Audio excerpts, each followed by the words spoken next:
अजब कुमारी का नाम तो आपने सुना ही होगा। ब्रज की वो अलौकिक बालिका जिसके प्रेम, श्रद्धा और चंचलता ने स्वयं ठाकुर जी को भी चकित कर दिया था। हर दिन ठाकुर जी से मिलने आती और चौसर की बिसात पर दोनों का दिव्य खेल जमता। कुमारी खेलती थी इतनी निपुणता से कि कोई उसे हरा ही नहीं सकता था, सिवाय ठाकुर जी के। पर खेल भी कैसे खेलती?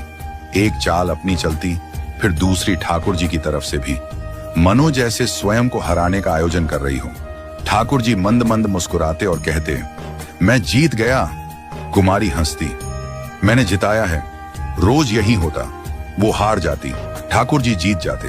पर उस हार में भी उसका मन जीतता था, क्योंकि वह जानती थी मेरे ठाकुर जी खुश हुए। लेकिन एक दिन कुमारी ने कुछ और ही सोच रखा था। वो आई मंदिर में, बड़े आत्मविश्वास से चौसर बिछाई और बोली, आज नहीं जिताऊंगी, आज सच में जीतूंगी। ठाकुर जी मुस्कुराए, जैसे सब समझ गए हों। खेल शुरू हुआ। अजब कुमारी पासे ऐसे फेंकती जा रही थी कि ठाकुर जी एक एक चाल में फंसते जा रहे थे। वो पहली बार था जब ठाकुर जी के मुख पर चिंता की रेखाएं दिखी। श्वेत वदन पर पसीना छलक आया। मंदिर के सारे सखा, सेवक, भक्त सब स्तब्ध थे। बाबा, आज तो श्रीनाथ जी हार रहे हैं। कुमारी की आंखों में तीव्रता थी, चाल में दृढ़ता। ठाकुर जी जैसे निरुत्तर हो गए हों। वो लीला थी, पर थी गहरी। कुमारी ठाकुर जी को नहीं हरा रही थी, वो उन्हें कुछ समझा रही थी। आखिर में जब ठाकुर जी बिल्कुल हारने को आए, कुमारी मुस्कुराकर बोली, ठाकुर जी हार गए ना, थक गए? ठाकुर जी चुप थे।